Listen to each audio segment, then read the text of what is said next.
পান্তায় পয়সা উপার্জন করে সুখী জীবনের প্রয়োজন নেই। সময় বেশি দিন নয়, দেখেছিলাম একদিন বয়স 40, দেখি 60, তারপরে দেখি আর নেই। এর নাম বয়স। জুলুম করে, ক্ষমতা দেখিয়ে, অন্যায় অবিচার করে, লুটতরাজ রাহাজানি করে বেঁচে থাকার চেষ্টা করিয়েন না। ফেরাউন 1500 বছর জুলুম করার পর ডুবে গেছে, আর আপনাদের নেত্রী লম্বা সময় থাকার পরেও চলে যেতে হয়েছে সময় মাত্র 45 মিনিট। জুলুম কাউকে রক্ষা করে না, সময়ের ব্যবধান। ওলা তুয়াল্লে মোহন না, এদের শিখিয়ে দিও না। গান বাজনা, বাদ্যযন্ত্র, দোতারা সেতারা, হারমোনিয়াম, ডুবি তবলা, এদের শিখিয়ে দিও না। শিখিয়ে দেওয়া হারাম। হেডমাস্টারের হেডমাস্টারি চলে না মেয়ে নাচানো ছাড়া।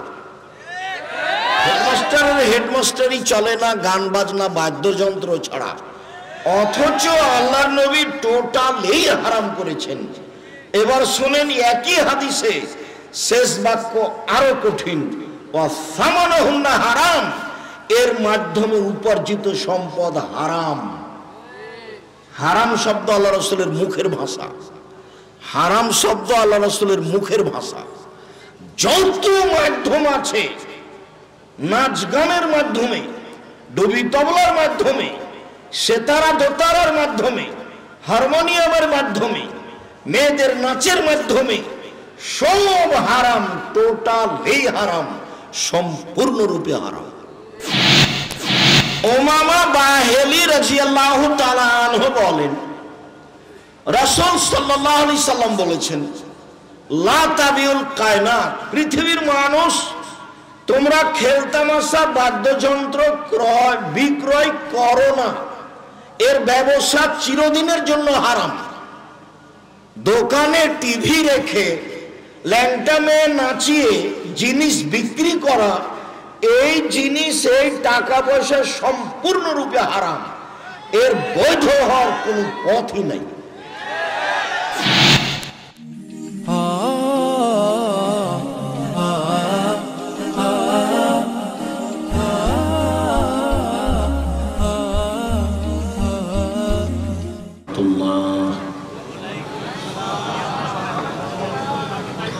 আলহামদুলিল্লাহ ওয়াহদা, والصلاة والسلام على من لا نبي بعده. أما بعد فأعوذ بالله من الشيطان الرجيم. ومن الناس من يشتري لهو الحديث ليضل عن سبيل الله. عن أبي مالك الأشعري رضي الله تعالى عنه قال قال رسول الله صلى الله عليه وسلم يكون من بعد أقوام يستحلون الحرى والحرير والخمر والمعازف. رواه البخاري ومسلم. সম্মানিত দিনী বৈঠকের দিনী মুসলিম ভাই বোন, প্রশংসা আল্লাহর জন্য, শান্তি অবতীর্ণ হোক আল্লাহর রাসূলের উপর সাল্লাল্লাহু আলাইহি ওয়াসাল্লাম। আজকের দিনী বৈঠকে সংক্ষিপ্ত সময়ে বক্তব্যের বিষয় গান বাজনা বাদ্যযন্ত্র। 31st নাইট, ইহুদি খ্রিস্টানদের বছরের প্রথম দিন, খুব কাছাকাছি দিন গতকাল। মুসলমানের ছেলে মেয়ে তা পালন করার চেষ্টা করেছে, যা রাসূল সাল্লাল্লাহু আলাইহি সাল্লাম ভবিষ্যৎবাণী বলে গেছে। বিষয়টি আমরা গুরুত্ব সহকারে পেশ করব ইনশাআল্লাহ। আর আলোচনা যত শেষের দিকে যাবে তত পরিবেশ বিবরণ শক্ত হবে, কঠিন হবে। আপনারা বিষয়টি খুব ভালোভাবে দেখার চেষ্টা করবেন। আর ওই সামনে যারা দাঁড়িয়ে আছে তাদের কেন দাঁড়িয়ে আছেন, সামনে দুই একজন দাঁড়িয়ে আছেন কেন? তোমাদের দেখাশোনার কেউ নেই? যাও, শুধু সারাদিন দৌড়ঝাঁপ করার জন্য এখানে সেখানে ঘুরে বেড়ার জন্য এসেছেন? আমরা তো অনেক কষ্ট করে আপনাদের জন্য এসেছি। এখানে সেখানে ঘুরে বেড়ান কেন? বাইরে দাঁড়িয়ে থাকেন কেন? নিজের ভদ্রতা, সভ্যতা, মানবতা বুঝতে পারেন না কেন? বয়স তো আর 5-7 বছর নয়, দুধ খান না, তাহলে এরকম হবে কেন?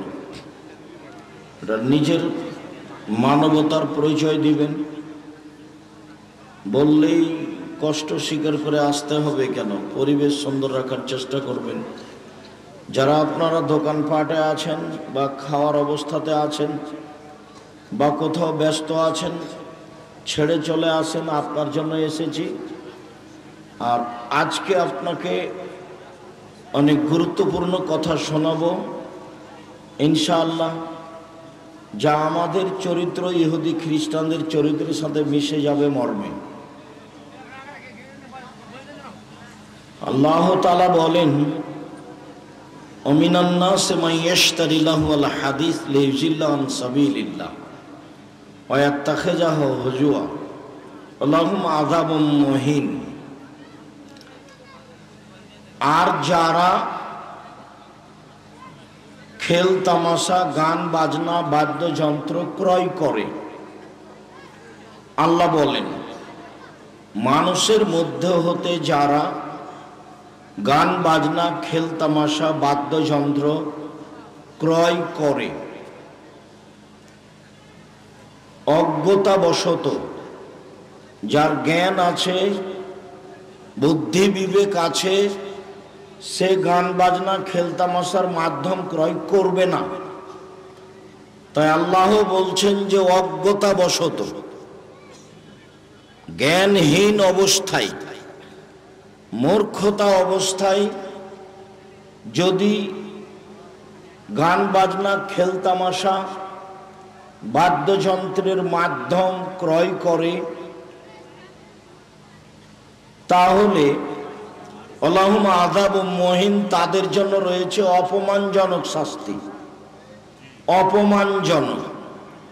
মনে রাখা ভালো হবে যে আল্লাহ তাআলা কিছু জায়গায় বলেছেন অপমানজনক শাস্তি, আর কিছু জায়গায় বলেছেন কষ্টদায়ক শাস্তি, আর কিছু জায়গায় বলেছেন কঠিন শাস্তি। তো কঠিন শাস্তি আর কষ্টদায়ক শাস্তি আর অপমানজনক শাস্তির মধ্যে পার্থক্য কি, এবং কেনই বা তিনি অপমানজনক শাস্তির কথা বললেন? যেসব পাপগুলি মনের সাথে জড়িত, যেসব পাপগুলিতে মানুষের ক্ষতি হয় না, মনের সাথে জড়িত, সেগুলো পাপের পরিণামে আল্লাহ তাআলা বলেন অপমানজনক শাস্তি। যেমন টাকনোর নিচে প্যান্ট, পায়জামা, লুঙ্গি পরলে কারো ক্ষতি হয় না, চুরি করলে যার টাকা হারাচ্ছে তার ক্ষতি হয়, জেনা করলে সমাজ নষ্ট হয়,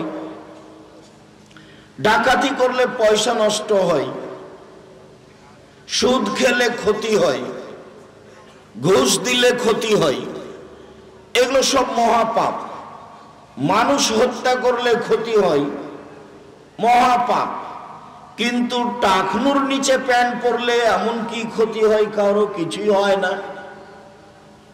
কিন্তু আল্লাহর নবী বলছেন যে আল্লাহ তাআলা 3 শ্রেণীর মানুষের সাথে বিচারের মাঠে কথা বলবেন না। তার এক শ্রেণীর মানুষ হচ্ছে যারা পায়জামা, প্যান্ট, লুঙ্গি টাকনুর নিচে রাখে, তাদের সাথে কথা বলবেন না। এটা কত বড় পাপ! এ দিয়ে তো কারো ক্ষতি হয় না। এ দিয়ে যে টাকনুর উপরে প্যান্ট পরে তাকে একটু কেমন কেমন লাগে, ঠেঙ্গা ঠেঙ্গা লাগে, এই যা, কারো ক্ষতি হয় না। কিন্তু এই পাপটা মনের সাথে জড়িত। মন চাচ্ছে যে টাকনুর নিচে থাক, ভালো লাগে না। এই মনের সাথে জড়িত এই জন্য এই পাপ কঠিন। তিন শ্রেণীর মানুষের সাথে কথা বলবেন না, অথচ আল্লাহ তাআলা নবী বলছেন যে ইন্না লিল্লাহি মিয়া রাহমা, আল্লাহর নিকটে ছিল 100টি দয়া। আনজালা মিনহা রাহমাতান ওয়াহিদা, তার থেকে একটি দয়া আল্লাহ প্রাণীর মাঝে ভাগ করে দিয়েছেন।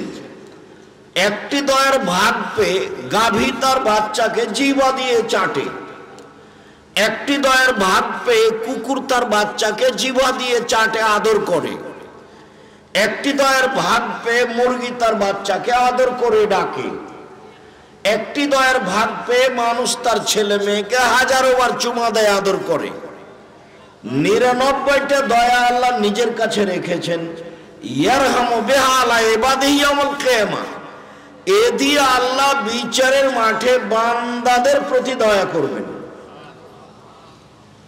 মানুষের প্রতি দয়া করবেন। তাহলে একটি দয়ার ভাগ পেয়ে যদি মানুষ এত ভালোবাসা দেখাতে পারে, তো আল্লাহ তাআলা রহমানুর রহিম সেদিন 99টা দয়া দিয়ে মানুষের প্রতি দয়া করবেন, তখন তিনি কত বড় দয়াশীল হবেন, বেহিসাব ব্যাপার। এরপরেও তিন শ্রেণীর মানুষের সাথে আল্লাহ কথা বলবেন না।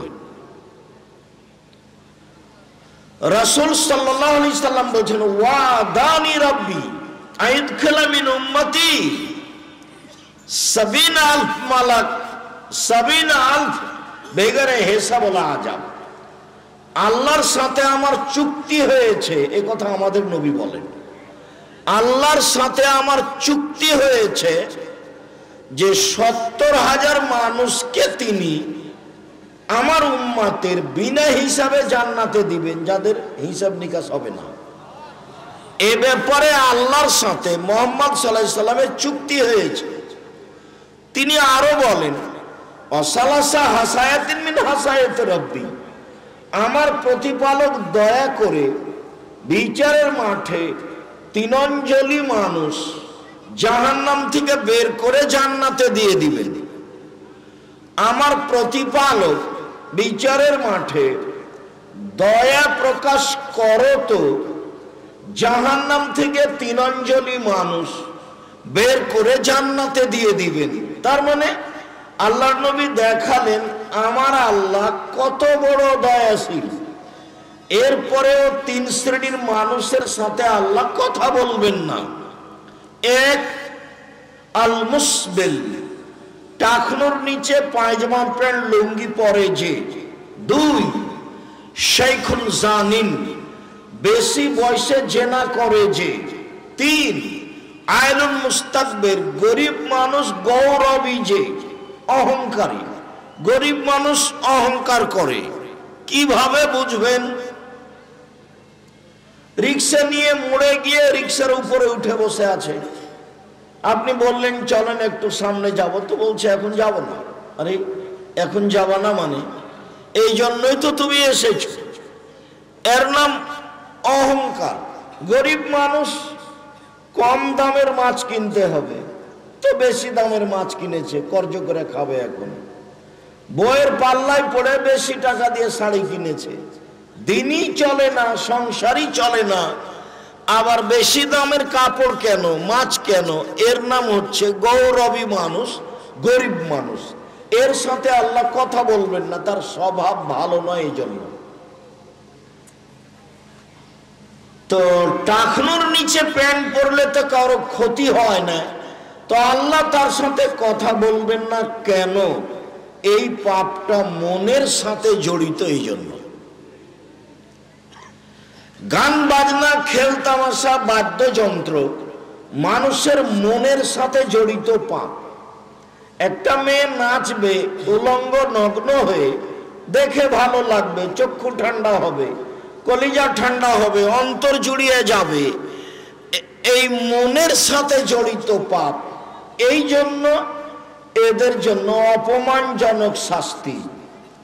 লোকটাও অন্যায় করেছে, 10 জুতা মারলো, কষ্টদায়ক শাস্তি।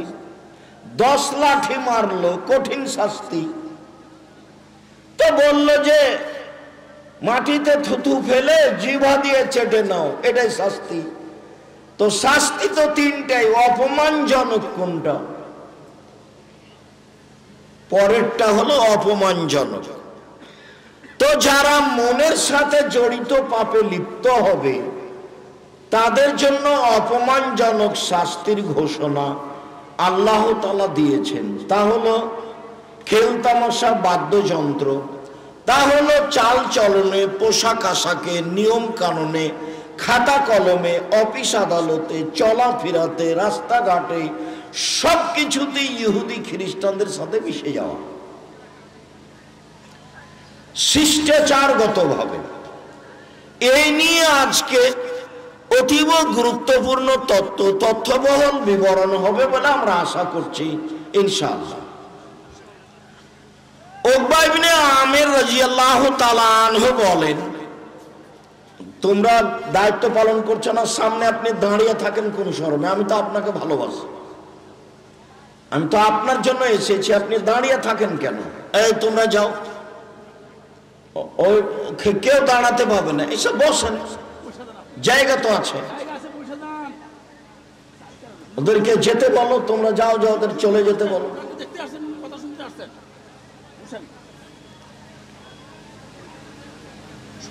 ও এ নাই, ভলেন্টিয়ার নাই, আছে। বলছিলাম উকবা ইবনে আমির রাদিয়াল্লাহু তাআলা আনহু বলেন, রাসূল সাল্লাল্লাহু আলাইহি ওয়াসাল্লাম বলেছেন, কুল্লু লাহবিন ইয়ালহু বিহি রাজুল ফাহুয়া বাতিল। আদমের ছেলে মেয়ে যেসব খেলা খেলে সব খেলাই বাতিল, নাজায়েজ। শরীর চর্চা ব্যতীত যত খেলা আছে, শরীর চর্চা ব্যতীত যত খেলা আছে সব বাতিল, সব নাজায়েজ, সব হারাম। গান বাজনা, খেল তামাশা, বাদ্যযন্ত্র টোটালেই হারাম, সম্পূর্ণরূপে হারাম। আব্দুল্লাহ ইবনে আব্বাস রাদিয়াল্লাহু তাআলা আনহু বলেন, রাসূল সাল্লাল্লাহু আলাইহি ওয়াসাল্লাম বলেছেন, ইন্নাল্লাহা হাররামাল খামরা ওয়াল মাইসিরা ওয়াল কুবা ওয়াল খিনজিরা ওয়াল আসনাম। নিশ্চয় আল্লাহ তাআলা মদ হারাম করেছেন, জুয়া হারাম করেছেন, খেলতামাশা, বাদ্যযন্ত্র, ডুবি তবলা, হারমোনিয়াম, দোতারা, সেতারা সব হারাম করেছেন। শুকুর, শোর হারাম করেছেন। পুতুল হারাম করেছেন। তার মানে শুকুর, শোর যে ভাষা দিয়ে হারাম করা আছে, গান বাজনা, বাদ্যযন্ত্র, খেলতামাশা সেই ভাষা দিয়ে হারাম করা আছে। ভাষা একটাই, খেলতামাশা, বাদ্যযন্ত্র, গান বাজনা, হারমোনিয়াম, দোতারা, সেতারা, ডুবি তবলা সব একই শব্দ দিয়ে হারাম করা আছে। পুতুল, যে পুতুল আপনি বাড়িতে রেখেছেন, যে পুতুল আমরা রাখি না, আপনার স্ত্রী একটা তরকারির বাটি কিনেছে, সেটা হলো কাতল মাছ। আপনার স্ত্রী একটা আয়না কিনেছে, সেটা হলো রুই মাছ। আপনার স্ত্রী একটা আপনার বাচ্চা ছেলের জন্য পেশাব পায়খানার পট কিনেছে, সেটা হলো ঘোড়া। তার মানে আপনি আর আপনার স্ত্রী শিক্ষা থেকে কত দূরে। এরাই হচ্ছে নিম্ন শ্রেণীর মানুষ, এরাই হচ্ছে ইতর শ্রেণীর মানুষ, এরাই হচ্ছে বর্বর মানুষ, এরাই হচ্ছে অসভ্য মানুষ, এরাই হচ্ছে জাহেলিয়াতের যুগের মানুষ। এইসব শ্রেণীর মানুষকে যদি আমি আব্দুর রাজ্জাক বিন ইউসুফ বন্য বর্বর অসভ্য অশিক্ষিত প্রমাণ করতে না পারি, আমি জাতির সামনে বক্তব্য দেব না। এই পথটা এ অবস্থায় আমাদের বাড়িতে 5 মিনিট 3 মিনিটও থাকবে না। হয় মাথাটা কেটে দেওয়া হবে, না হয় ফেলে দেওয়া হবে, না হয় ভেঙে দেওয়া হবে, না হয় বাইরে একটা কিছু করে নেওয়া হবে। এইটা এভাবে থাকতে পারে না।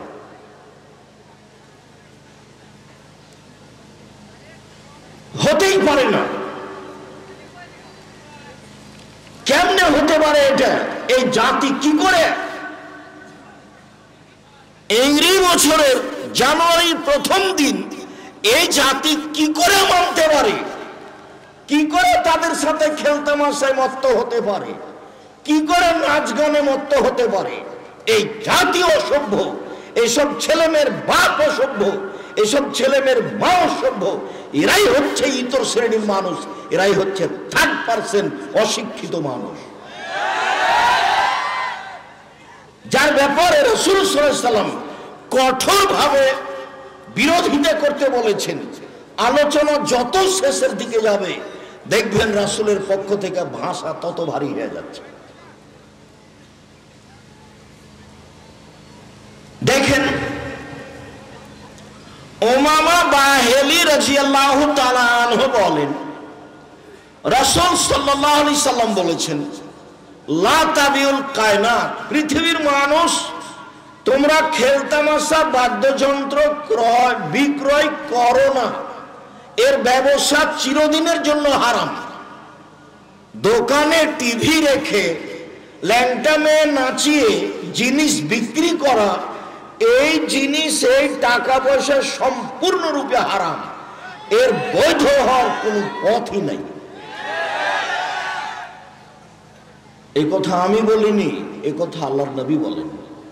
লা তাবিউল কায়নাত, পৃথিবীর মানুষ তোমরা নাচ গানের মাধ্যম বিক্রয় করো না, এর ব্যবসা করো না, এটা দোকানপাটে রাখিও না, এর মাধ্যম রাখো না। 2, ওয়ালা তাশতারুহুন্না, তোমরা এইসব মাধ্যম ক্রয় করো না।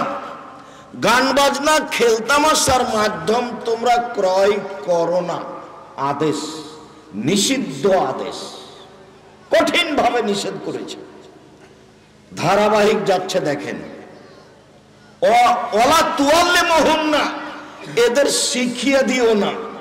গান বাজনা বাদ্যযন্ত্র দোতারা সেতারা হারমোনিয়াম ডুবি তবলা এদের শিখিয়ে দিও না, শিখিয়ে দেওয়া হারাম।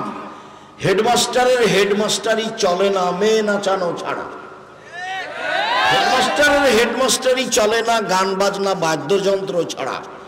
অথচ আল্লাহর নবী টোটালি হারাম করেছেন। এবার শুনেন একই হাদিসে শেষ বাক্য আরো কঠিন, ওয়াসামানুহুন্না হারাম, এর মাধ্যমে উপার্জিত সম্পদ হারাম। হারাম শব্দ আল্লাহ রাসূলের মুখের ভাষা, হারাম শব্দ আল্লাহ রাসূলের মুখের ভাষা। যত মাধ্যম আছে, নাচ গানের মাধ্যমে, ডুবি তবলার মাধ্যমে, সেতারা দোতারার মাধ্যমে, হারমোনিয়ামের মাধ্যমে, মেয়েদের নাচের মাধ্যমে, সব হারাম, টোটালি হারাম, সম্পূর্ণরূপে হারাম। আগামীকাল সকাল থেকে আপনার দোকানে মেয়ে নাচবে টিভিতে আর আপনি ব্যবসা করবেন? এত নোংরা জঘন্য কাজ করে ব্যবসা করতে হবে না? অন্য ব্যবসা করেন, না কুলালে ভিক্ষা করে খেতে হবে। অবৈধ পন্থায় পয়সা উপার্জন করে সুখী জীবনের প্রয়োজন নেই। সময় বেশি দিন নয়।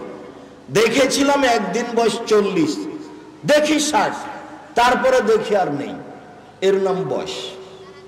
জুলুম করে, ক্ষমতা দেখিয়ে, অন্যায় অবিচার করে, লুটতরাজ রাহাজানি করে বেঁচে থাকার চেষ্টা করিয়েন না। ফেরাউন 1500 বছর জুলুম করার পর ডুবে গেছে, আর আপনাদের নেত্রী লম্বা সময় থাকার পরেও চলে যেতে হয়েছে সময় মাত্র 45 মিনিট।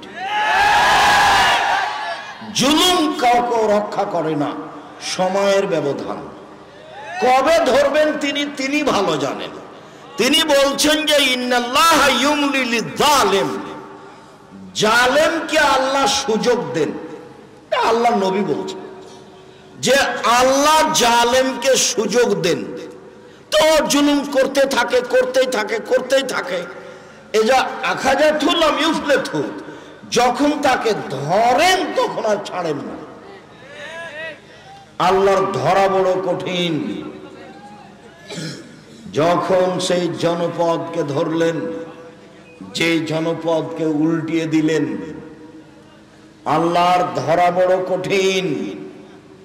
যখন তিনি সেই জনপদের উপরে 7 দিন 8 রাত এক টানা লম্বা ভিন্ন ধরনের ঝড় বৃষ্টি প্রবাহিত করলেন, যা ছিল অতীব ঠান্ডা, যা ছিল ফেরেশতাদের কন্ট্রোলের বাইরে, যার শব্দ ছিল খুব কঠিন, তার আরবি হচ্ছে রিহে সারসার, খুব বেশি ঠান্ডা, খুব জোরে শব্দ, যা ফেরেশতার নিয়ন্ত্রণে ছিল না, আল্লাহর আদেশে ছিল। একটানা 7 দিন 8 রাত এইভাবে চলতে থেকেছে। আল্লাহর ধরা বড় কঠিন। যখন যাকে ধরেছেন তখন তাকে ছেড়ে দেননি, তবে যারা জুলুম করে তাদের সুযোগ দিয়ে থাকেন, সুযোগ পেয়ে থাকে। চলেন, আবু মালিক আশআরী রাদিয়াল্লাহু তাআলা আনহু বলেন, রাসূল সাল্লাল্লাহু আলাইহি ওয়াসাল্লাম বলেছেন, ইয়াকুনু মিন বাদি আকওয়াম, আমার পরে যারা আসবে বহু মানুষ এমন হবে, ইস্তাহিলুনাল হেরা, তারা জেনাকে হালাল মনে করবে, অল হারিরা, রেশমি কাপড়কে হালাল মনে করবে, অল খামরা, মদকে হালাল মনে করবে, অল মাসিফ, বাদ্যযন্ত্র খেলতামাশাকে হালাল মনে করবে। প্রায় সব মোবাইলই বাজনা বাজে, প্রায় সব দোকানেই বাজনা বাজে, প্রায় সব বাড়িতেই বাজনা বাজে, প্রায় সব মোবাইলে মেয়ে নাচে, প্রায় সব দোকানেই মেয়ে নাচে, প্রায় সব বাড়িতেই মেয়ে নাচে। আল্লাহ রাসূলও বলছে, আমার উম্মত কয়েকটা জিনিসকে হালাল মনে করে নিবে। 1 জেনা, 2 রেশমি কাপড়, 3 মদ, 4 খেলতামাশা বাদ্যযন্ত্র। হাদিস বুখারী মুসলিম। জব হাদিস বুখারী মুসলিম মানে আমার আর আপনার আপোষের কোনো সুযোগ নেই। হাদিস বুখারী মুসলিম মানে যা বললাম সেটাই, ফিরে আসারও কোনো সুযোগ নেই। বুখারী মুসলিমের হাদিসে এসেছে, আইনানে তাজনিয়ানে জেনাহুমান নাজরু, 2 চোখের জেনা হচ্ছে চোখ দিয়ে দেখা, ওয়ালজনানে জেনাহুয়াল ইস্তেমা, 2 কানের জেনা হচ্ছে কান দিয়ে শোনা, অলিয়াদ জেনাহাল বাতস, হাতের জেনা হচ্ছে হাত দিয়ে ধরা, আর রিজল জেনাহাল মাসি, পায়ের জেনা হচ্ছে পা দিয়ে চলা, জেনাল কালব তাতাওয়ানা তাস্তাহি, অন্তরের জেনা হচ্ছে এই বিষয়ে পরিকল্পনা করা, জেনাল কালবে আর নতক, জেনাল লিসানে নতক, জিহ্বার জেনা হচ্ছে কথা বলা। এগুলো সব জেনা। এই কথা মুহাম্মদ সাল্লাল্লাহু আলাইহি সাল্লাম বলেন, হাদিস বুখারী মুসলিম। রাসূল সাল্লাল্লাহু আলাইহি সাল্লাম বলেন, এতাফাসাদুনা তাফাসাদাল হিমারে, গাধা যেমন গাধীর সাথে মিলে লজ্জা বুঝে না, ষাঁড় যেমন গাভীর সাথে মিলে লজ্জা জানে না, মানুষ তেমন খোলা মাঠে জেনা করবে, লজ্জা বুঝবে না। বুখারী মুসলিমের এক হাদিসে এসেছে, এতাহারাজুনা তাহারুজাল হিমারে, গাধা যেমন গাধীর সাথে মিলে লজ্জা জানে না, মানুষ তেমন খোলা মাঠে জেনা করবে, লজ্জা বুঝবে না। রাসূলের মুখের ভাষা। আমার উম্মত জেনাকে হালাল মনে করবে, গান বাজনা বাদ্যযন্ত্রকে হালাল মনে করবে। গান বাজনা বাদ্যযন্ত্র এখন আর পাপ নয়। কই মানুষ তো এটাকে প্রয়োজন মনে করে না, ভাবা মানুষ এ নিয়ে চিন্তা ভাবনা করে না। প্রায় সবার কাছেই বড় মোবাইল, সব মোবাইলই মেইন আছে। আমি আবার বলি যে নোকিয়া দিয়ে যদি জামিয়া সালাফিয়া চলে আমার কাছে, তাতে আমি আপনার নামটা সেভ করতে পারি না, রিং হলে শুধু অন করতে পারি। তা আমার এই নোকিয়া মোবাইলে রিং হলে অন করতে পারি, এই দিয়ে যদি জামিয়া সালাফিয়া চলে, তাহলে আপনার কাজকর্ম এই মোবাইল দিয়ে চলবে না।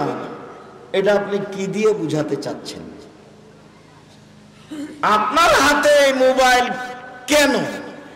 আপনার হাতে যখন আমি এই মোবাইল দেখি, তখন আমি ইবলিসের একটা কথা আমার মনে পড়ে, সেটাও শোনাই। ইবলিস হলো 14 ইলিমের পড়া, তার মানে বিদ্যাও বেশি, বুদ্ধিও বেশি, কৌশলও বেশি। তো আল্লাহ যখন ইবলিসকে বললেন, ইবলিস আদমকে মেনে নে, তো ইবলিস বলল যে আমি হচ্ছি আগুনের তৈরি আর আদম হচ্ছে মাটির তৈরি, কেমনে তাকে মানি? তো আল্লাহর সামনে অহংকার করলো। এই শব্দটা হলো অহংকারের। তো আল্লাহ বললেন যে ইবলিস তুই সরে যা। ইবলিস বলল যেহেতু আমি আপনার রহমত থেকে সরে গেলাম, আমার একটা দাবি আপনাকে মানতে হবে। কি দাবি?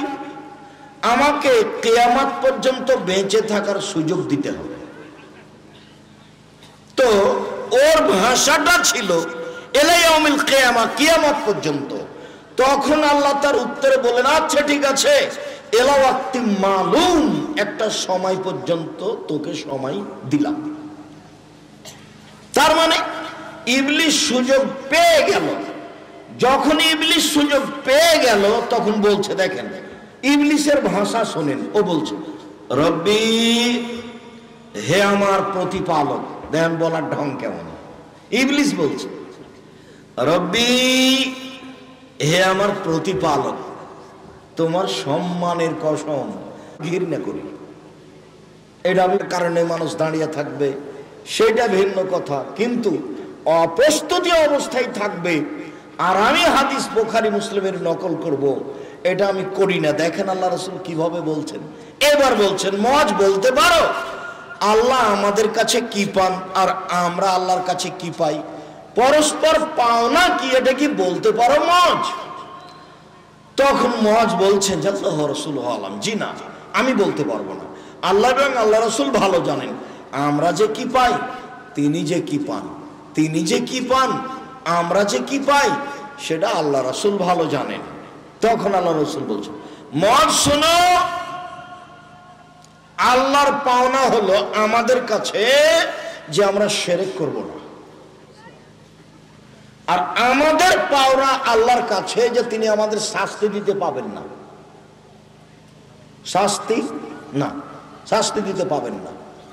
তো আমাদেরটা আগে না তারটা আগে? তারটা আগে। শিরক নেই তো জান্নাত, শিরক আছে তো জাহান্নাম, তারটা আগে দিতে হবে। তো ইবলিস তো আমাদেরকে বেকায়দায় ফেলেই দিয়েছে। তো এখন আল্লাহরটা আগে না আমাদেরটা আগে? আল্লাহরটা আগে। সেটা কি? আস্তাগফিরুল্লাহ অতবিলাই। তাছাড়া ইবলিসের হাত থেকে বাঁচার পথ নেই। এখানে শাস্তি যদি আল্লাহ না দেন, শাস্তি থেকে বাঁচার পথ হলো শিরক না করা। শিরক করিনি, বাঁচিয়ে দাও, ঠিক আছে, ওয়াদা বাস্তবায়ন করলাম।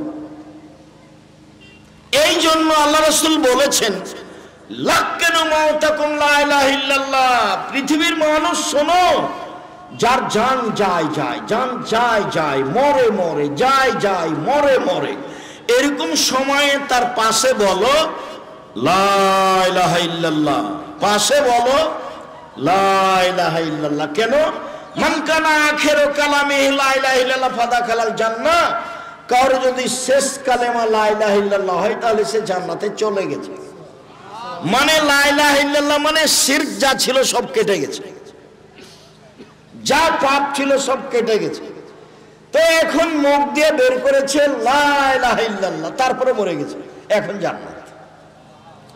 কোরআন মাজিদ পড়ে লাভ হবে না, ওখানে সূরা ইয়াসিন পড়ে কোনো লাভ নেই, কোরআন মাজিদ পড়ে কোনো লাভ নেই। আল্লাহ রাসূল বলছেন মান মাতা লা ইউশরিক বিল্লাহ দাখালাল জান্নাহ, কেউ যদি শিরক না করে মারা যায় তাহলে জান্নাতে চলে গেছে। ওমান মাতা ইউশরিক বিল্লাহ দাখালান নার, কেউ যদি শিরক করে মারা গেছে তো জাহান্নামে চলে গেছে। আরো 2-1 মিনিট খেয়াল করেন এদিকে, এক খেয়ালে চেয়ে থাকবেন, 19-20 হয় না জানো। আবু যার গিফারী রাদিয়াল্লাহু তাআলা আনহু বলেন, একদা আমি আল্লাহর নবীর কাছে গেলাম, দেখি তিনি ঘুমিয়ে, তা আমি চলে গেলাম। একটু পরে এসেছি তো দেখলাম তিনি জেগে। আমাকে দেখেই বলছেন, আবু যার গিফারী শোনো, কেউ যদি অন্তর থেকে বলে লা ইলাহা ইল্লাল্লাহ মুখলিসান বিকলবিহি, অন্তর থেকে যদি বলে লা ইলাহা ইল্লাল্লাহ তাহলে সে জান্নাতে চলে গেছে। তখন আমি বললাম, আল্লাহর নবী, জেনা করলেও যাবে, চুরি করলেও যাবে?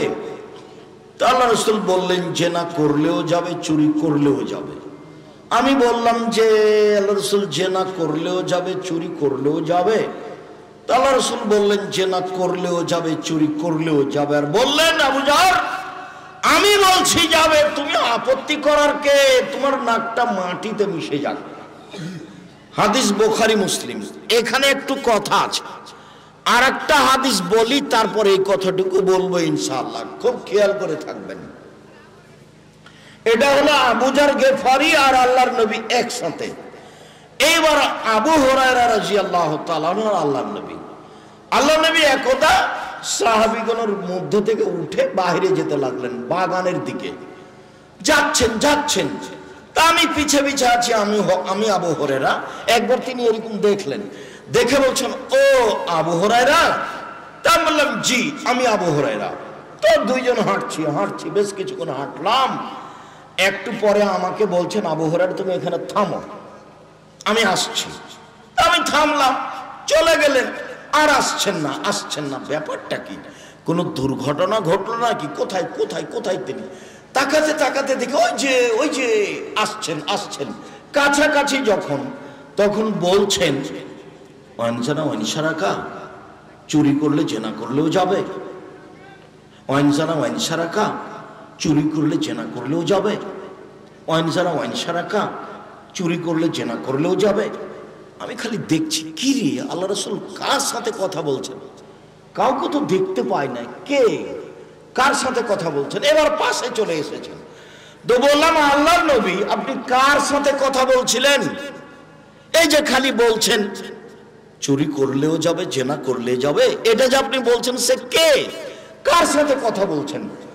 তখন আল্লাহ রাসূল বলছেন, আরে শোনো আবু হুরায়রা, জিবরাইল আমাকে বলছেন, জিবরাইল আমাকে বলছেন, কেউ যদি শিরক না করে মারা যায় তো জান্নাতে চলে যাবে, জেনা করলেও চুরি করলেও। তখন আমি জিনিসটা ভারী মনে করলাম, ভারী মনে করে খালি বারবার বলছি, জেনা করলেও যাবে, চুরি করলেও যাবে। তো জিবরাইল বলছেন, জেনা করলেও যাবে, চুরি করলেও যাবে। আমি বলছি, জেনা করলেও যাবে, চুরি করলেও যাবে। তো জিবরাইল বলছেন, হ্যাঁ, এইভাবে উনি বলছেন। এই কারণে তুমি দেখতে পাচ্ছ না, কেননা জিবরাইলকে মানুষ দেখতে পাবে না, নবী ছাড়া। এক বিছানে জিবরাইল, আল্লাহর নবী, আয়েশা, তিনজন একসাথে এক বিছানে, এক ল্যাপের নিচে তিনজন, জিবরাইল, আল্লাহর নবী, আয়েশা রাদিয়াল্লাহু তাআলা। এখন আল্লাহ রাসূল বলছেন যে, আয়েশা, এই যে জিবরাইল তোমাকে সালাম দিল, এই যে জিবরাইল তোমাকে সালাম দিল। তখন আয়েশা বলছেন, আলাইকা ওয়া আলাইহিস সালাম ওয়া রাহমাতুল্লাহ, আপনাকেও সালাম, জিবরাইলকেও সালাম, আপনাকেও সালাম, জিবরাইলকেও সালাম। তারা ফালানারা, আপনি তো দেখতে পান, বুঝতে পারেন, আমরা তো দেখতে পাই না। আপনি তো দেখতে পান, বুঝতে পারেন, আমরা তো দেখতে পাই না। এক বিছানে এক জায়গায় জিবরাইলকে দেখা যায় না। এইবার এখানে আবার ফিরে আসে মূল কথাই। আচ্ছা, জেনা চুরির চেয়ে বড় বড় পাপ আছে, তো বারবার এ দুটাই বলছেন কেন আবু যার গেফারি? বারবার আল্লাহর নবী এ দুটাই বলছেন কেন? এর চেয়ে বড় পাপ হলো শিরক। পৃথিবীর দ্বিতীয় বড় পাপ হলো বাপ মায়ের অবাধ্য চলা। পৃথিবীর তৃতীয় বড় পাপ হলো মিথ্যা সাক্ষী। বড় পাপ হলো মানুষকে হত্যা করা। বড় পাপ হলো সুদ খাওয়া। তো বড় পাপ এ দুটাও তো সিরিয়ালে এটা 3-4 নয়, সিরিয়ালে এটা 5-6 আছে। তো কেন আল্লাহর নবী বারবার বলছেন জেনার চুরি? মনে রাখবেন, জেনা চুরি দিয়ে সমাজ যত নষ্ট হয়, সমাজ যত ক্ষতিগ্রস্ত হয়, এই দুটার মাধ্যমে মানুষ যত অপমান হয়, পৃথিবীতে আর কোনো পাপ দিয়ে মানুষ তত অপমান হয় না। মানুষ দিন রাত শিরক করছে, দিন রাত। আর বাংলাদেশে তো ভিন্ন ধরনের শিরক। একেবারে সকাল 9টা-10টাতে সারা দেশ জুড়ে ছেলে মেয়ে বলছে ও কালিমা তোমার আকাশ, ও কালিমা তোমার বাতাস।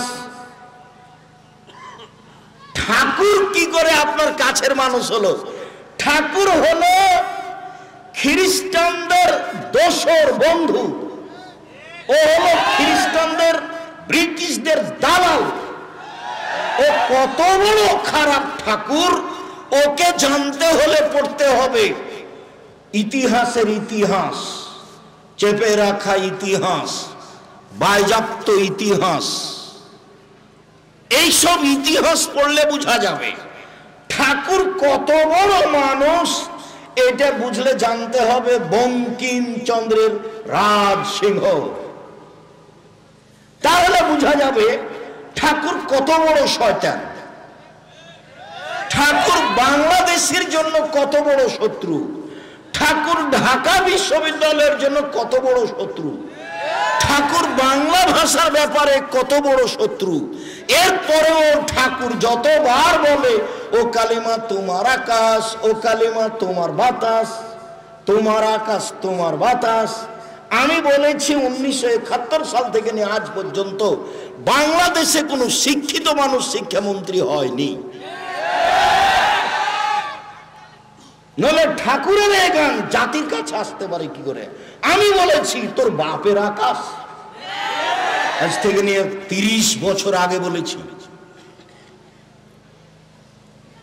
ঠাকুরের মান সম্মানের হানি হয়েছে, তাই আমার বিরুদ্ধে মামলা হয়েছে সিলেট কোর্টে 5,000 কোটি টাকা।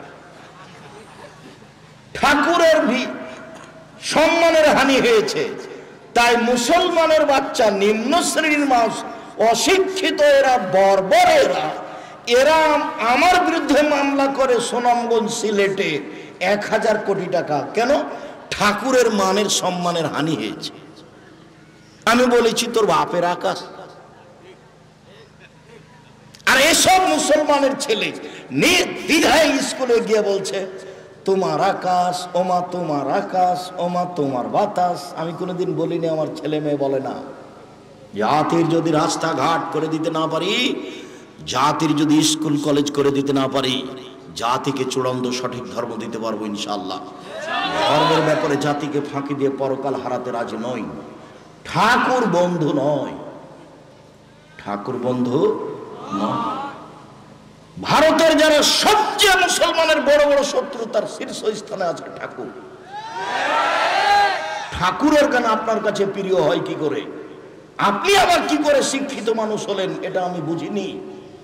আপনাকে যদি আমি অশিক্ষিত প্রমাণ করতে না পারি, আমি বাংলার মাটিতে বক্তব্য দেব না।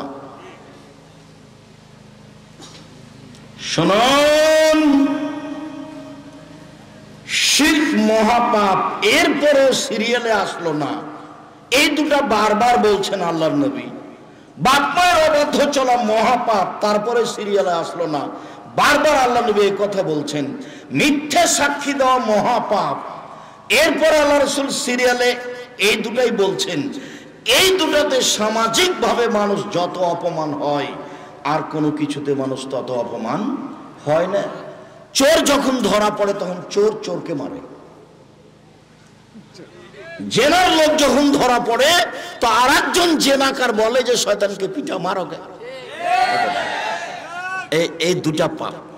বাপ মায়ের অবাধে চলছে, দিন রাত করছে, সমস্যা নেই। শিরক করছে ছেলে মেয়ে নারী পুরুষ, একবারে বাংলাদেশের মাটিতে হন্যে হয়ে শিরক করছে, বেহিসাব নির্দ্বিধায় ভালো মনে করে করছে। এটা তো আবার কুমিল্লা মানে নোয়াখালীর পাশে আছে, এটা স্বাভাবিক। এদের কাছে শিরক স্বাভাবিক, শিরক কোনো পাপ নয়। সম্মানিত দিনী ভাই বোন, বলছিলাম গান বাজনা বাদ্যযন্ত্র খেলতামাশা ভিন্ন ধরনের পাপ। আলোচনা যত শেষের দিকে যাবে পরিবেশ তত কঠিন হবে, আপনি খেয়াল করবেন। নাফে রাদিয়াল্লাহু তাআলা আনহু বলেন, আব্দুল্লাহ ইবনে উমর একদা বললেন, গান বাজনা বাদ্যযন্ত্র শুনে ফাওয়াজা ইসবাইহি ফি উজনাইহি, আব্দুল্লাহ ইবনে উমর কানের ভিতরে হাত ঢুকিয়ে দিলেন। ফানানাত তারিকে, রাস্তা থেকে দূরে সরে গেলেন। রাস্তা থেকে দূরে সরে গিয়ে আমাকে বলছেন, নাফে হল তাসবু শায়ান, তুমি কি এখন বাদ্যযন্ত্র খেলতামাশা কিছু শুনতে পাচ্ছ? আমি বললাম জি না। আমি যখন না বললাম তখন তিনি ফারাফা ইসবাইহি মিন উজনাইহি, তার দুই কান থেকে তিনি আঙ্গুল সরিয়ে নিলেন।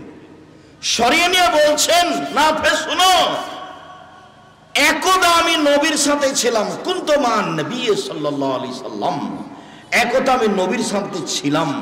ফাসামিআ মিসলা যালিক ও সামিআ মিসলা যালিক, তিনি এইরকমই বাদ্যযন্ত্র শুনেছিলেন, তারপরে কানে আঙ্গুল ঢুকিয়ে দিয়েছিলেন।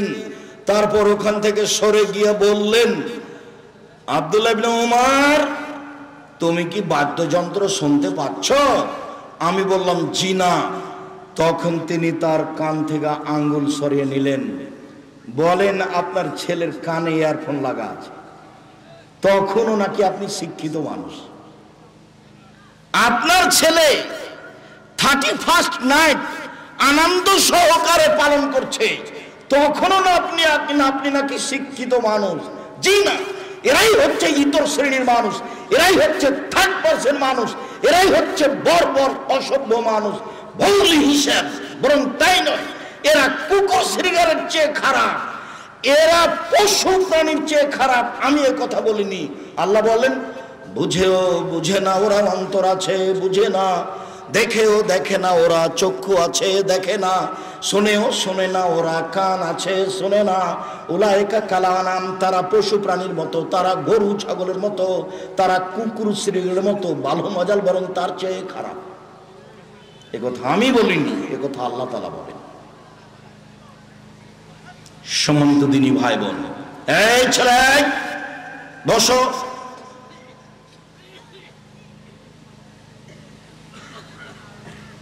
আমি কোনোদিন এটা মানিনি, মানব না। আপনার ভাইয়ের কিভাবে চলে সেটা আপনাদের ব্যাপার। ঘৃণা একে করেছি, করব ইনশাআল্লাহ। সম্মানিত দিনী ভাই বোন, যদিও আমি চেষ্টা করছি জাতিগতভাবে একে উপেক্ষা করা, একে উৎখাত করা, জাতির কাছ থেকে চেষ্টা চালিয়ে যাচ্ছে।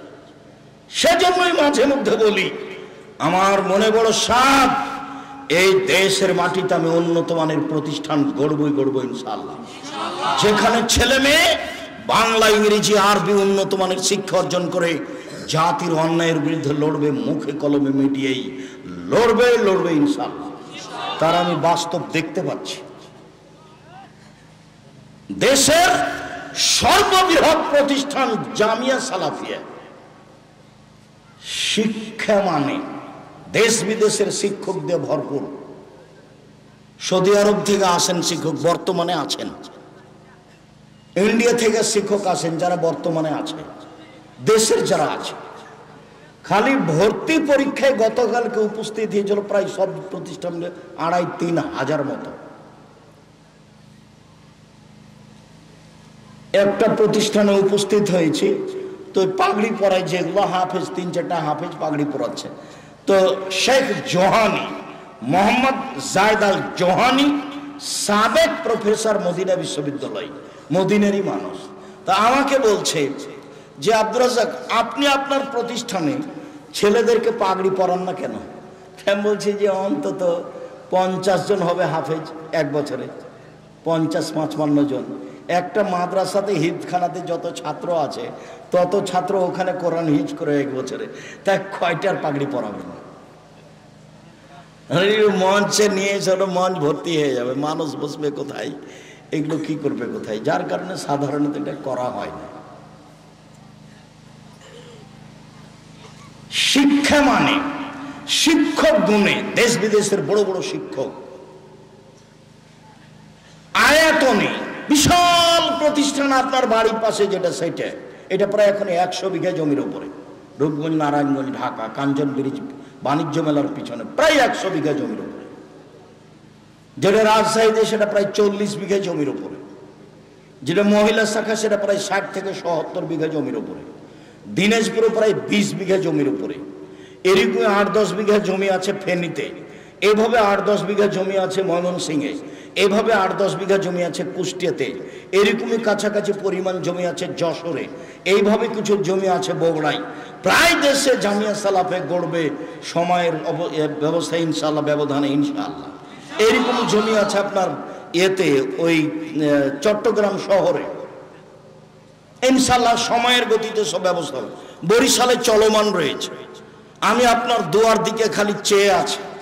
দেশের সর্ববৃহৎ প্রতিষ্ঠান জামিয়া সালাফিয়া, শিরক মুক্ত প্রতিষ্ঠান জামিয়া সালাফিয়া, বিদআত মুক্ত প্রতিষ্ঠান জামিয়া সালাফিয়া, হিংসা মুক্ত প্রতিষ্ঠান জামিয়া সালাফিয়া, দল মুক্ত প্রতিষ্ঠান জামিয়া সালাফিয়া, সংগঠন মুক্ত প্রতিষ্ঠান জামিয়া সালাফিয়া। একসাথে বসে আছে 65-70 জন শিক্ষক। কেউ কারো ব্যাপারে মুখ খুলতে পারবে না। দল সংগঠনের কথা কেউ মুখ দিয়ে বের করতে পারবে না। যে আমি বলেছি, জেহেনটা, অন্তরটা খাটো করবেন না, মনটা ছোট করবেন না, জেহেনটা প্রশস্ত রাখবেন, কারো বিরুদ্ধে মুখ খুলবেন না। কেউ যদি ধুয়ে ছেড়ে দেয় তবুও মুখ খুলবেন না। দেখছেন না কিছুদিন আগে কেমন ধুয়ে দিল, খুব ভালোভাবে দেখলেন। এসব পাতা আমাদের পড়ার প্রয়োজন নেই। আমি কোনোদিন পিছন দিকে দেখি না কি আছে, দেখা লাগে না। আর কোনো কাজ চিন্তা ভাবনা করা লাগে না, এর সামনে দাঁড়িয়ে আছে তাই করি, আলহামদুলিল্লাহ।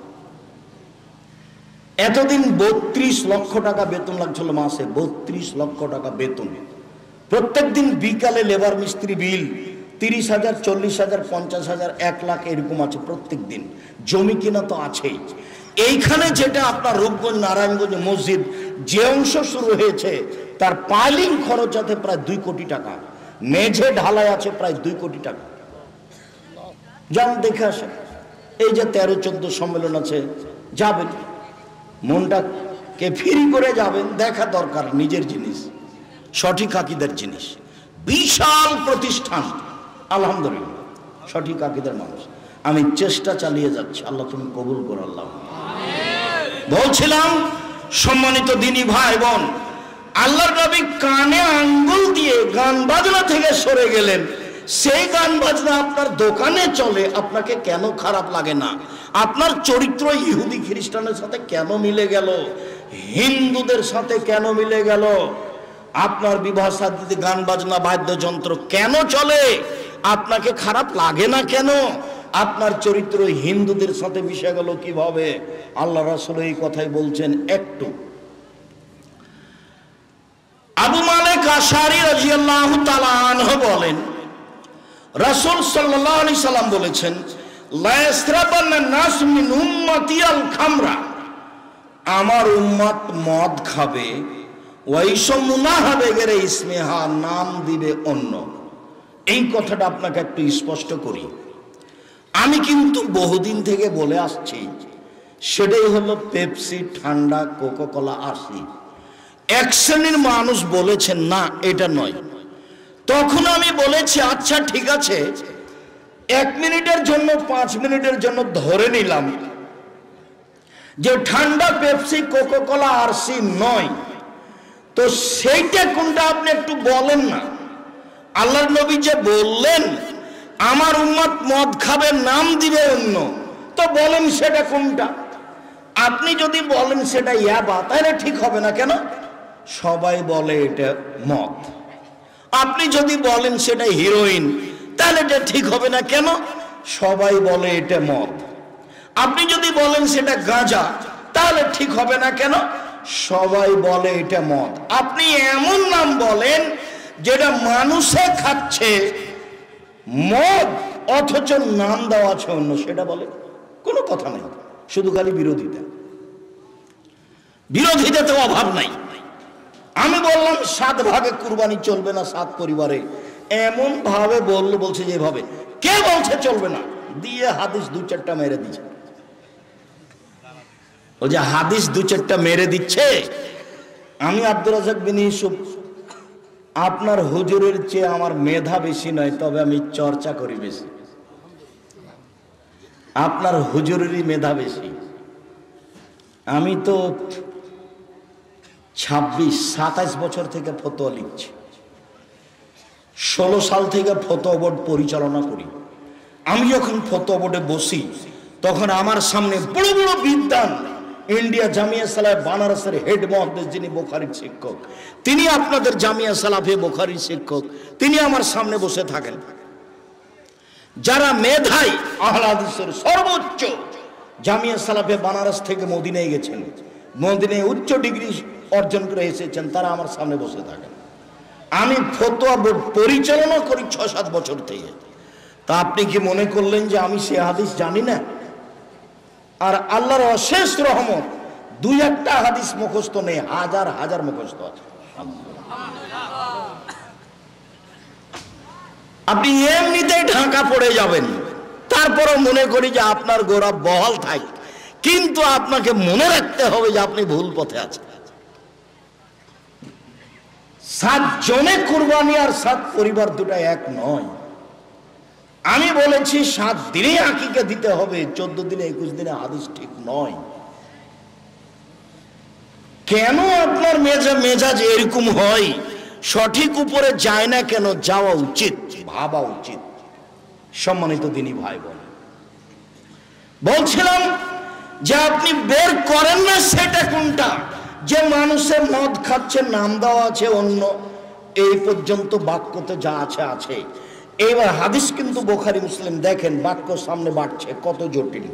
2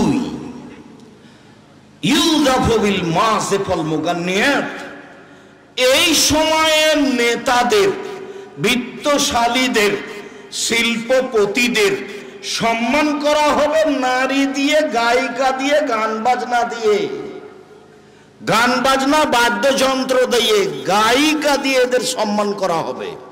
এটা হলো 2 নম্বর বাক্য এই হাদিসের। সামনের গুলো আরো জটিল। 3 নম্বর বাক্য, ইয়াকশিফুল্লাহু বিহিমুল আরজা, এদের উপরে ভূমিকম্প হবে, এদের উপরে ভূমিকম্প হবে। 4 ওয়াইজালু মিনহুমুল কিরদাতা ওয়াল খানাজির, আল্লাহ এদের করে দিবেন সুর, আল্লাহ এদের করে দিবেন বানর, আল্লাহ এদের করে দিবেন শুকর, আল্লাহ এদের করে দিবেন বানর। স্বাভাবিক নয়।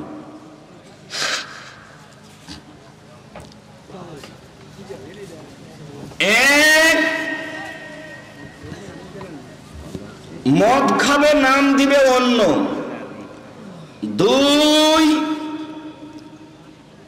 গায়িকা ও বাদ্যযন্ত্র দিয়ে শিল্পপতি নেতাদের, এমপি মুরদের সম্মান করা হবে।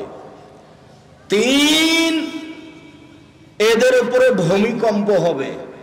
4 এরা হয়ে যাবে সুর, এরা হয়ে যাবে বানর। আল্লাহ এদের করে দিবেন শুকর, এদের করে দিবেন বানর। আল্লাহ এদের করে দিবেন শুকর, এদের করে দিবেন বানর। দেখেন আব্দুল্লাহ ইবনে আব্বাস রাদিয়াল্লাহু তাআলা আনহু বলেন, রাসূল সাল্লাল্লাহু আলাইহি সাল্লাম বলেছেন, লা ইউবাইয়াতান্না কওমুন মিন হাযিহিল উম্মাহ আলা তুমিনু শারাবিন লাহাবিন ফায়াসবাহু ফামাসাকু কিরদাতান খানাজিরা। আমার উম্মতের এক শ্রেণীর মানুষ রাত অতিবাহিত করবে মদ নিয়ে, গায়িকা নিয়ে, বাদ্যযন্ত্র খেলতামাশা নিয়ে। আমার উম্মত রাত অতিবাহিত করবে গান বাজনা নিয়ে, বাদ্যযন্ত্র নিয়ে, খেলতামাশা নিয়ে, গায়িকা নিয়ে। এরা সকাল করবে। যখন এরা সকাল করবে তখন এরা নিজে নিজে হয়ে যাবে শূকর, এরা হয়ে যাবে বানর, এরা হয়ে যাবে শোর, এরা হয়ে যাবে বানর। আল্লাহর নবী বলছেন আল্লাহ ওদের করে দিবেন শূকর, আল্লাহ ওদের করে দিবেন বানর। মনে রাখবেন, এই ছেলে কারো গায়ের উপরে হাত দিয়ে থাকবে না, রেডি হও। এমন কোন পাপ নাই দুনিয়াতে যেই পাপের পরিণাম শোর হয়ে যাওয়া দুনিয়াতে। জেনা নয়, চুরি নয়, ডাকাতি নয়, সুদ নয়, ঘুষ নয়, মানুষ হত্যা নয়, অথচ মানুষ হত্যা মহাপাপ। আল্লাহ বলছেন কেউ যদি একজন মুসলমানকে হত্যা করে সারা পৃথিবীর মানুষকে হত্যা করলো, এইভাবে আল্লাহ বলছেন কোরআন মাজিদে। এরপরেও যদি মানুষ মানুষকে হত্যা করে অন্যায় ভাবে, ফলাফলেও শুকর হয়ে যাবে, এই কথা আল্লাহ নবী বলেননি। কথা বুঝাতে পারিনি মনে হয়। গান বাজনা বাদ্যযন্ত্রে লিপ্ত হলে, খেলতামাশায় লিপ্ত হলে ও হয়ে যাবে শুকর, ও হয়ে যাবে বানর। কি করে আপনি 31st নাইট মানতে পারেন এইভাবে? এই ছেলে মেয়ের বাপ মা যদি অশিক্ষিত না হয় তাহলে অশিক্ষিত কে? এরাই হলো ইতর শ্রেণীর মানুষ, এরাই হলো নিম্ন শ্রেণীর মানুষ, এরাই হলো অসভ্য বর্বর মানুষ। জাতির যদি রাস্তাঘাট করে দিতে না পারি, জাতির যদি স্কুল কলেজ করে দিতে না পারি, জাতিকে চূড়ান্ত সঠিক ধর্ম দিতে পারবো ইনশাআল্লাহ। ধর্মের ব্যাপারে জাতিকে ফাঁকি দিয়ে পরকাল হারাতে রাজি নই। কোন সাহস দেখে আপনি মুসলমানের ছেলে মেয়ে হয়ে এই খ্রিস্টানদের 1 তারিখকে আপনি মানতে যান? কি দেখাতে চান আপনি? কি বুঝাতে চান আপনি? দেশের কি করতে পারেন আপনি? জাতির কি করতে পারেন আপনি? মেয়ে নাচিয়ে, পটকা ফুটিয়ে, আতশবাজি করে আপনি জাতির কি করতে পারেন? ইহুদি খ্রিস্টানের সাথে মিশে যে আপনি কি করতে পারেন? রাসূল সাল্লাল্লাহু আলাইহি সাল্লাম দুঃখ করে বলেছেন কিছু ভূমিকম্প হবে, আকার আকৃতি পরিবর্তন হবে, সমস্যা নেমে আসবে। 3টি পাপের কারণে 3টে বিপদ নেমে আসবে। 3টি পাপের কারণে 3টে বিপদ নেমে আসবে। বিপদ 1, ভূমিকম্প হবে। বিপদ 2, সন্ধ্যায় থাকবে মানুষ, সকালে হবে শুকর। সন্ধ্যায় থাকবে মানুষ, সকালে হবে বানর। একবারে হুবাহু বানর হয়ে যাবে, হুবাহু শুকর হয়ে যাবে, শোর হয়ে যাবে। যারা গান বাজনা খেলতামাশা বাদ্যযন্ত্রে মত্ত আছে, যারা নাচ গানে মত্ত আছে, তারাই। সব হাদিস একই রকম।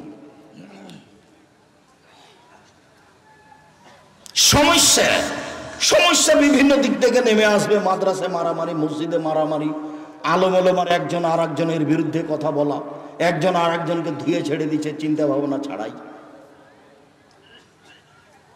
সমস্যা নেমে আসবে। জমির দাম যা, রেস্ট্রিক খরচ প্রায় তাই। সমস্যা নেমে আসবে। 1, ভূমিকম্প। 2, আকার আকৃতি পরিবর্তন। 3, সমস্যা।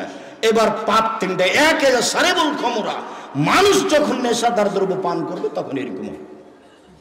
2, জাহারাতিল কায়নাত, মেয়েরা যখন নাচবে। সব মোবাইলে মেয়ে নাচে, প্রায় সব দোকানে মেয়ে নাচে, প্রায় সব বাড়িতে মেয়ে নাচে, যেটা আপনি রাত দিন দেখছেন। 3, অজারাবুল মাজিব, যেদিন তারা বাদ্যযন্ত্রে লিপ্ত হবে, গান বাজনায় লিপ্ত হবে, সেদিন এই 3টে বিপদ নেমে আসবে। স্বাভাবিক। চলেন এবার রাসূল সাল্লাল্লাহু আলাইহি ওয়াসাল্লাম দুঃখ করে আফসোস করে যেগুলো কথা বলেছেন সেগুলোতে যাই। সাওবান মাওলা রাসূলুল্লাহ সাল্লাল্লাহু আলাইহি সাল্লাম, সাওবান রাদিয়াল্লাহু তাআলা আনহু বলেন, আল্লাহর নবী বলেছেন, ইন্না মিম্মা তাখাওয়াফা লা উম্মতি, আমার উম্মতের উপরে আমি যেসব বিষয়ে আশঙ্কা ভয় করি, আমার উম্মতের উপরে যেসব আমি আশঙ্কা ভয় করি, আমার উম্মাতে সব পাপে লিপ্ত হবে। এক, আইম্মাতাম মুজিল্লিন, ভ্রান্ত হুজুর, হুজুর ধর্ম বিক্রি করে খাবে।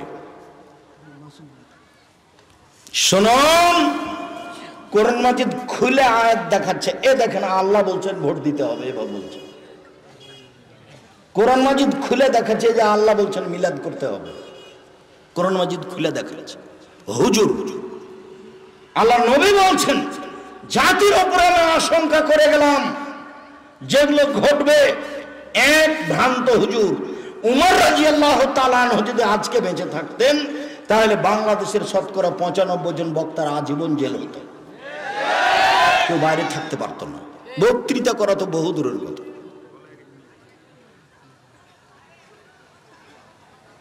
অবাক হতে হবে আপনাকে। আমি একবার কাটিহার, বিহার, ইন্ডিয়া বক্তব্য দিতে গেছিলাম, তো বক্তারা সব উর্দু ভাষায় বক্তব্য দিচ্ছে। 7টায় আমি পৌঁছেছি, সন্ধ্যা 7টায়। 11টার সময় আমি মঞ্চে গেছি। মঞ্চে গিয়ে সালাম দিয়ে বলছি যে আমি সন্ধ্যা 7টায় এসেছি, 11টায় মঞ্চে আসলাম। এতক্ষণ পর্যন্ত বক্তারা যারা বক্তব্য দিলেন উর্দু ভাষার খুব শক্তি, ফটফট ফটফট করে যে বললো, তা আমি বললাম যে আপনারা কি কিছু বুঝেছেন? কি বললেন? বলে না, কিছু বুঝিনি। তা আমি এবার সভাপতি সাহেবকে বললাম, সভাপতি সাহেব আপনি বলেন তো আপনি কি বুঝলেন? সভাপতি আবার আমাদের জামিয়া সালাফের যিনি বুখারীর শিক্ষক, হেড মুহাদ্দিস, যিনি জামিয়া সালাফিয়া বানারসে মুহাদ্দিস ছিলেন, তার পিতা সভাপতি। তিনি আবার ওই দারুল উলুম দেওবন্দ থেকে দাওরা করেছিলেন। আপনি কিছু বুঝলেন? বলছে আমিও কিছু বুঝিনি। তো তাহলে এবার আমি বলি, আমি সন্ধ্যা 7টা থেকে 11টা পর্যন্ত বক্তব্য শুনেছি, আমি একটাও বুঝিনি। কি যে বললেন হুজুর, আল্লাহই ভালো জানে। তা আমি তো তাকে কোরআন হাদিসের কথা বলতে দেখলাম না। ওই অবস্থায় এখানে ভ্রান্ত হুজুর। 2,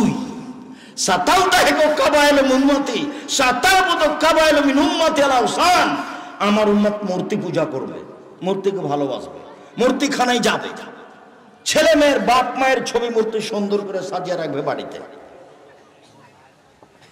ও নাকি শিক্ষিত ছেলে,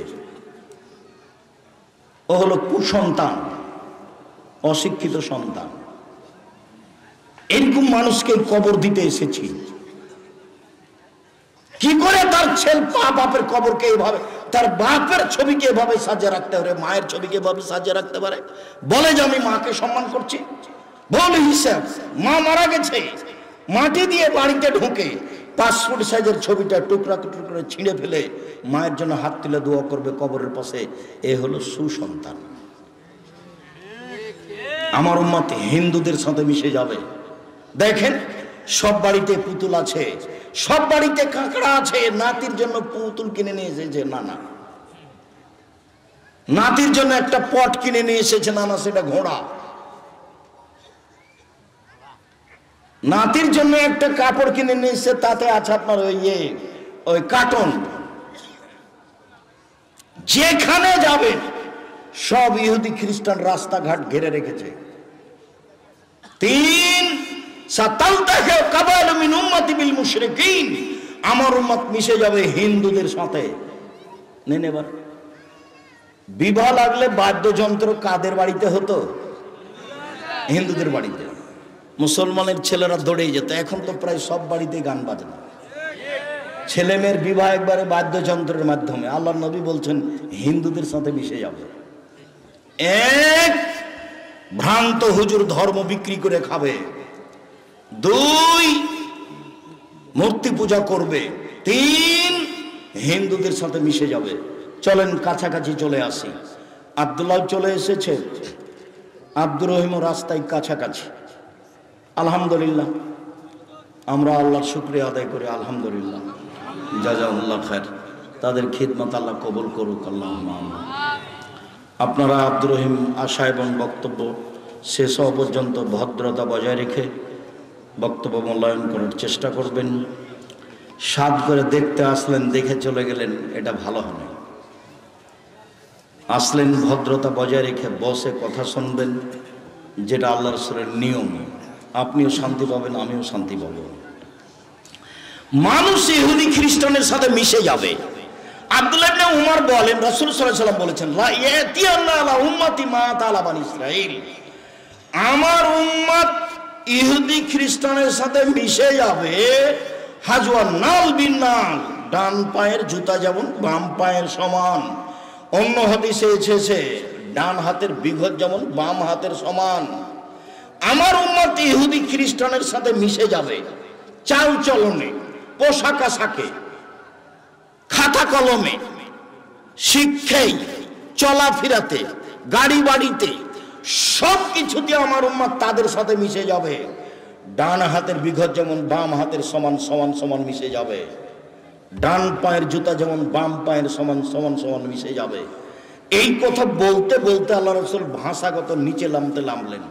ভাষাগত নিচে নামতে নামতে বলছেন যে ইহুদি খ্রিস্টান যদি খোলা মাঠে মায়ের সাথে জেনা করে থাকে, আমার উম্মত মায়ের সাথে জেনা করবে। 31st নাইট কিভাবে আপনার ছেলে মানতে পারে, কিভাবে মূল্যায়ন করতে পারে? আল্লাহ রাসূল এইভাবে আফসোস করে বললেন। দেখেন না, বাপ প্রতি মাসে উমরা করে, রমজান মাসে উমরা করে, হজ করে, মাথায় টুপি আছে, মেয়ের সাথে আছে, স্কিন পায়জামা পরে আছে। এটা আপনাদের দিন রাত চোখে দেখা,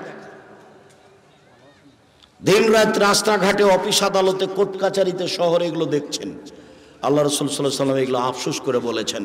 সম্মানিত দিনী ভাই বোন, কথার শেষে এসে বলছি, আপনাদের ভালো জানা আছে জামিয়া সালাফের সবচেয়ে বড় শাখা আদ-দাওয়া ইলাল্লাহ।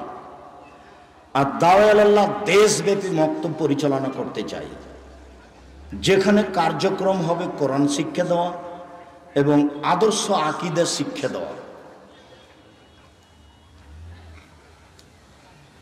জামিয়া সালাফের এই বড় শাখাটি দেশব্যাপী মক্তব পরিচালনা করতে চাই। এর সুবাদে জামিয়া সালাফের পক্ষ থেকে মক্তবের শিক্ষক হিসাবে বা আপনার মসজিদের শিক্ষক হিসাবে ইমামতি করার জন্য জামিয়া সালাফের পক্ষ থেকে প্রশিক্ষণ দেওয়ার জন্য ভালো ভালো শিক্ষক রাখা আছে। সারা দেশ থেকে যাবে তারা ফ্রি, আসবে তারা ফ্রি, খাবে তারা ফ্রি, বই পুস্তক পাবে তারা ফ্রি। সারা দেশ জুড়ে যারা মসজিদ মাদ্রাসার ইমাম মক্তব পরিচালনা করছে, তারা জামিয়া সালাফে প্রশিক্ষণ নিতে পারবে। প্রশিক্ষক প্রস্তুত আছেন, যাওয়া তাদের ফ্রি, আসা তাদের ফ্রি, খাওয়া তাদের ফ্রি, বই পুস্তক তাদের ফ্রি। এটা জামিয়া সালাফে পক্ষ থেকে যেটা বড় শাখা দাওয়া ইলাল্লাহ, তার কার্যক্রম এগুলি। জামিয়া সালাফের সম্মেলন এইখানে রূপগঞ্জে 13-14 ফেব্রুয়ারি। দেশের বিদ্বান থাকবেন, পাকিস্তান থেকে থাকবেন আশা করি, ইনশাল্লাহ সৌদি আরব থেকে থাকবেন, দেশ বিদেশের বিদ্বান থাকবেন ইনশাল্লাহ। অবশ্যই অংশগ্রহণ করবেন। জামিয়া সালাফের দেশ জুড়ে প্রতিষ্ঠান করতে চাই, ছেলেমেয়ের আকীদা সংশোধন করতে চাই, তারা মানুষকে পরকালমুখী করতে চাই। দেশের শিরক মুক্ত বড় প্রতিষ্ঠান জামিয়া সালাফিয়া, বিদআত মুক্ত প্রতিষ্ঠান, দল মুক্ত প্রতিষ্ঠান, সংগঠন মুক্ত প্রতিষ্ঠান, হিংসা মুক্ত প্রতিষ্ঠান, সর্ববৃহৎ শিক্ষা মানে, শিক্ষক গুণে, শিক্ষক সংখ্যায়, আয়াতনে যথাযথভাবে মূল্যায়ন করবেন আশাবাদী ইনশাআল্লাহ। আব্দুল্লাহর মুখে অতীব গুরুত্বপূর্ণ কথা শুনবেন। আব্দুর রহিম আসছে, রাস্তায় আছে কি চলে এসেছে, অবশ্যই ভদ্রতা বজায় রেখে কথাগুলি শোনার এবং মানার চেষ্টা করবেন। আল্লাহ আমাদের আপনাদের তৌফিক দান করুক, আল্লাহুম্মা আমিন। উপস্থিত দিনী ভাই বোন সকলের কল্যাণ কামনা করে জামিয়া সালাফের জন্য আন্তরিকভাবে দোয়ার অনুরোধ রেখে, আপনার আহাল পরিবার, আপনার অর্থ সম্পদের জন্য দোয়া করে আজকের আলোচনা এখানেই শেষ করছি। আল্লাহ আমাদের যারা মারা গেছে তুমি তাদের কবরের শাস্তি মাফ করো, আমরা যারা অসুস্থ তুমি তাদের আরোগ্য দান করো, আমরা যারা বেঁচে আছি তুমি তাদেরকে তোমার রাসূলের পদ্ধতি অনুযায়ী চলার তৌফিক দান করো। এ দাবি, এ দাওয়া, এ দোয়া রেখে আজকের কথা এখানেই শেষ করলাম। সুবহানাকা আল্লাহুম্মা ওয়া বিহামদিকা আশহাদু আল্লা ইলাহা ইল্লা আনতা আস্তাগফিরুকা ওয়া আতুবু ইলাইক। আসসালামু আলাইকুম। ব্যস্ততা দেখাবেন না। আলহামদুলিল্লাহ, রব্বানা লাকাল হামদ।